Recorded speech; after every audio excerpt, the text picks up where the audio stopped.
그러니까 우리 앞뒤자로 인사하도록 하겠습니다. 참 잘 오셨습니다. 네, 받읍시다. 참 잘 오셨습니다. 참 잘 오셨어요.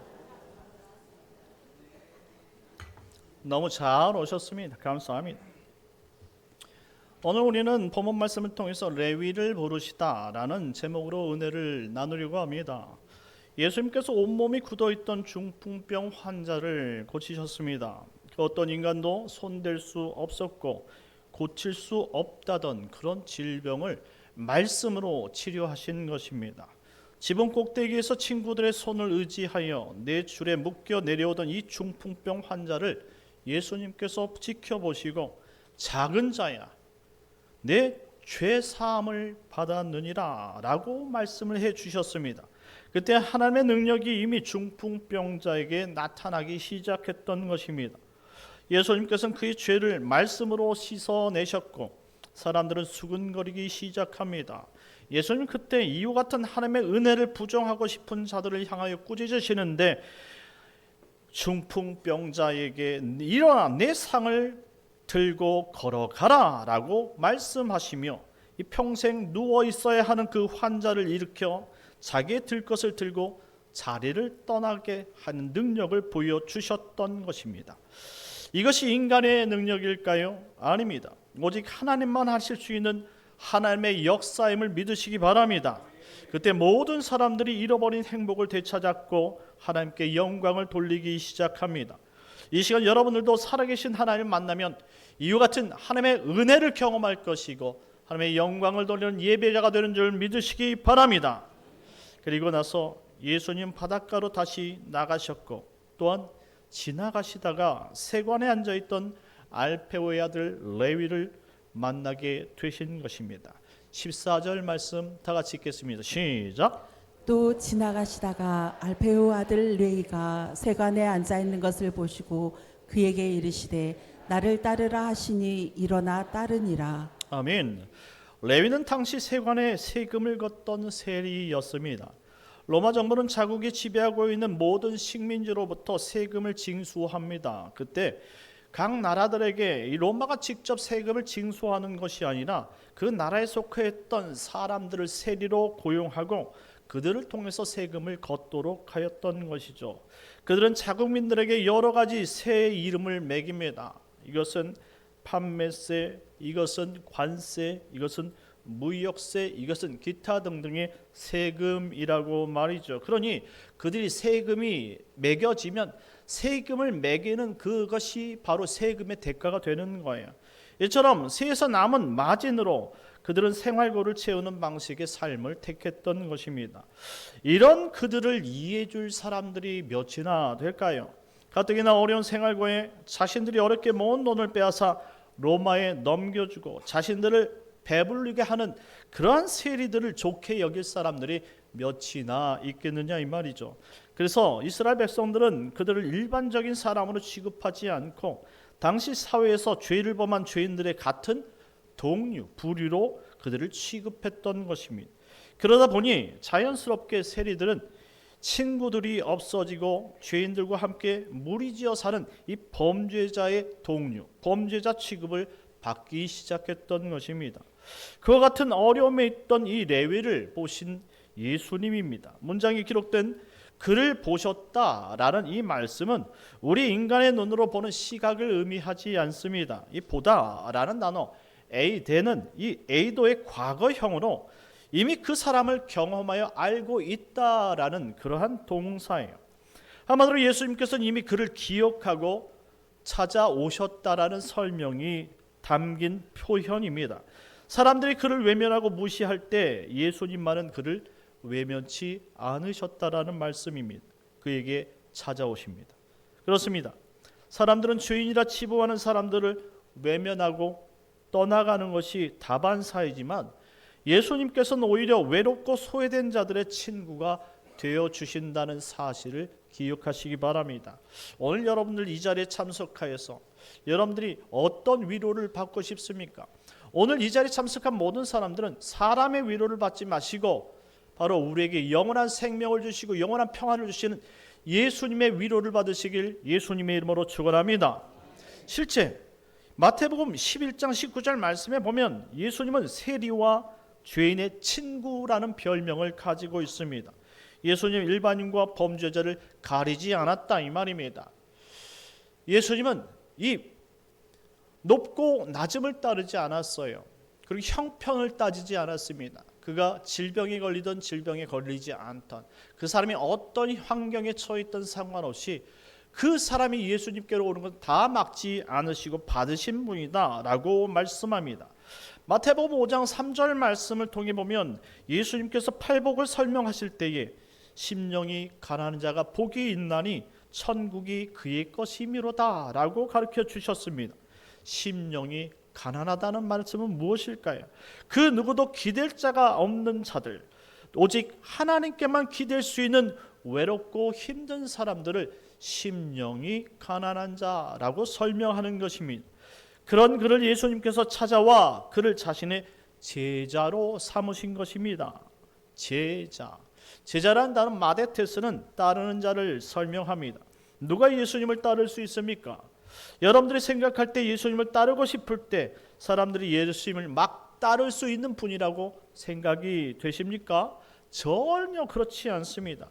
이 세상에서 자신이 예수님을 따라야지 작정하고 따르는 사람은 한 사람도 존재하지 않는다라는 사실입니다.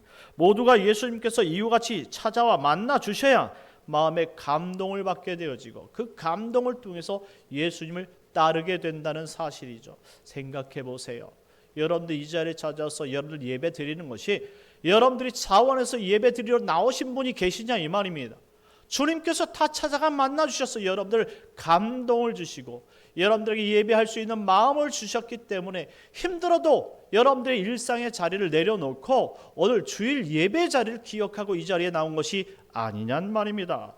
물론 예수님을 자의로 따르려던 자들도 상당히 많습니다. 대표적으로 가룟 유다를 우리는 들 수 있습니다. 그는 예수님을 이용해서 유대 왕국을 새롭게 건설하려고 찾아왔지만 결국 예수님은 그의 뜻대로 호락호락하게 움직이지 않는 분임을 깨닫고 예수님을 버리고 떠나가지 않았습니까? 누구든지 자신이 좋아서 예수님을 인간적으로 지지할 수는 있겠지만 예수님을 따르는 문제는 다른 것이다 라는 것입니다. 예수님을 아는 것과 예수님을 믿는 것은 다른 것이다 라는 말씀입니다. 이처럼 예수님께서 자신에게 찾아와 그의 이름을 불러줄 때 비로소 예수님이 나의 구주가 된다는 사실을 깨닫게 된다는 사실입니다. 그러니 지금 우리가 예수님을 믿고 있고 그분을 나의 구주로 고백하고 있다면 모두가 다 예수님의 그 부름을 받은 성도가 된 줄 믿으시기 바랍니다. 15절 말씀 다 같이 읽겠습니다. 시작. 그의 집에 앉아 잡수실 때 많은 세리와 죄인들이 예수와 그의 제자들과 함께 앉았으니 이는 그러한 사람들이 많이 있어서 예수를 따름이러라. 아멘. 레위가 지금 예수님을 자신의 집으로 초대하였다는 말씀은 그가 예수님을 자신의 구주로 마음속에 초청하고 영접하였다라는 영적 의미를 그려준 이 그림 언어라고 설명할 수 있습니다. 그 누구도 친구가 되어주지 않는 곳에 예수님이 그를 찾아와 친구가 되어주신 것입니다. 지금 레위는 너무나 기쁘고 행복했다는 사실을 문장을 통해서 볼 수가 있습니다.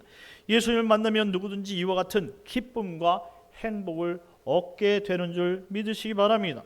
비록 물질이 없어도 친구가 없어도 세상의 재미를 느끼지 못해도 예수님께서 그의 부족한 모든 것을 기쁨으로 채워주신다는 사실을 경험하게 되는 것입니다. 지금 예수님을 자신의 집으로 초대한 이 레위의 상황을 보십시오. 그의 친구들은 모두가 세리와 죄인들이라고 언급하고 있습니다. 이는 그가 얼마나 세상에서 버림받고 영적으로 고독한 자였는지를 보여주는 문장들입니다. 그들은 사회에서 격리된 죄인들로서 어느 한 곳에 마음을 줄 수 있는 참된 평화가 없던 자들이라는 설명인 것이죠. 그들끼리 모여서 그들이 서로 자축하며 위로를 나누고 있었는데 그런 위로가 얼마나 위로가 되겠느냐 이 말입니다.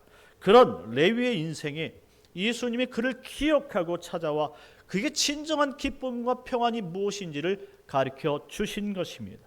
그리고 예수님은 그들과 함께 식사하기 시작하고 교제하셨습니다. 그들의 마음에 기쁨이 솟았어요. 그들은 죄악의 암흑 속에서 생명의 빛으로 이제 나오기 시작한 것입니다. 16절 말씀 다 같이 읽겠습니다. 시작. 바리새인의 서기관들이 예수께서 죄인 및 세리들과 함께 잡수시는 것을 보고 그의 제자들에게 이르되 어찌하여 세리 및 죄인들과 함께 먹는가. 아멘. 예수님을 따라다니만 예수를 믿는 사람들이 극도로 제한되어 있다는 사실을 볼 수가 있어요. 이때 바리새인들과 서기관들은 오히려 예수님의 행동을 예의주시하면서 예수님을 비판하기 시작합니다. 이들은 이미 중풍병자를 치료하실 때에 예수님으로부터 이 죄사함과 일어나 걸어라 하신 말씀 가운데 어떤 것이 더 쉽다고 생각하느냐라는 질문을 받은 적이 있고, 이 질문에 한마디도 대답하지 못한 사람들이었어요. 이미 예수님으로부터 수치심을 경험했고 이제 그 수치심으로 복수하고 싶은 마음에 율법을 들고 이제 예수님을 따르기 시작한 거예요. 내 눈에 조금이라도 벗어난다면 예수님을 고발할 거야, 그런 심령으로 말입니다. 자, 그러면서 그들이 예수님의 제자들을 향해서 너희 선생은 왜 세리와 죄인들과 함께 식사를 하는 것이지? 라고 묻습니다. 이때 그들의 대답이 얼마나 중요하겠느냐 이 말입니다. 혹시 예수님을 비판할 그런 증거 자료로 삼을 만할 때에 제자들이 잘못된 말이라도 한다면 그 율법을 통해서 분명히 이 예수님의 모든 행동 반경을 옥죄올 것이고, 그리고 결국 예수님을 규탄하고 예수님을 이제 이 감옥으로 몰아넣으려는 그런 속셈을 가지고 있었던 것입니다. 이때 예수님께서 그들의 이야기를 들으셨고 그들에게 답변해 주십니다. 그것이 바로 오늘 마지막 말씀인 17절 말씀입니다. 다 같이 읽겠습니다. 시작. 예수께서 들으시고 그들에게 이르시되 건강한 자에게는 의사가 쓸데없고 병든 자에게라 쓸데있느니라. 나이는 의인을 부르러 온 것이 아니요 죄인을 부르러 왔노라 하시니라. 아멘. 예수님은 율법의 핵심인 하나님의 사랑, 이웃 사랑을 전혀 깨닫지 못하고 있는, 그리고 또한 율법을 통해서 비판과 정죄를 일삼는 이 바리새인들과 서기관들에게 매우 쓴소리를 해주고 있는 것입니다. 성경을 백독하면 무엇이 중요한가 이 말이죠. 성경을 달달달 외우고 암송한다고 하여서 자랑할 것이 무엇이 있겠느냐 이 말입니다. 성경을 알아도 그 안에 핵심인 사랑을 모른다면 그것은 난 놓고 기억자를 모르는 것과 똑같은 것인데, 어떻게 하나님을 섬기고 하나님을 잘 안다 말하는 바리새인들과 서기관들이 바로 하나님께서 보여주신 그 사랑은 이해하지도 못하고 있느냐, 이런 말씀이죠. 예수님께서 말씀하십니다. 나는 자신을 의롭다 생각하고 자신의 죄를 간구하는 자들이 아닌 자신을 죄인이라 생각하지만 결국 하나님을 섬기려고 간절한 심령을 가진 겸손한 백성들, 나의 백성들을 부르러 온 것이니라 라고 말씀입니다.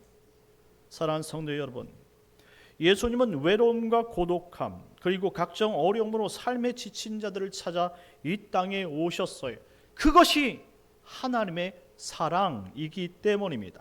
그래서 그들의 아픔을 대신 지시고 그들이 결코 가질 수 없었던 이 땅의 행복을 채워주시고자 찾아오셨다라는 설명입니다. 사랑하는 성도 여러분, 진정한 행복은 무엇입니까?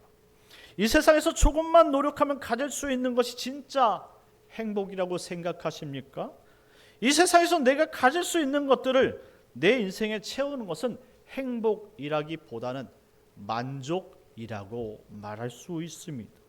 진정한 행복이란 나의 공로로 채울 수 없는 것, 내 부족하고 내 빈 이 영혼에 영원히 채울 수 없는 그 공간에 하나님께서 나를 최초에 태초에 나를 온전히 만드심으로 말미암아 하나님을 바라보고 참된 행복을 느낄 수 있는 그 빈 영적인 공간에 하나님을 바라볼 수 있는 마음을 채우는 그 능력이 행복인 줄 믿으시기 바랍니다.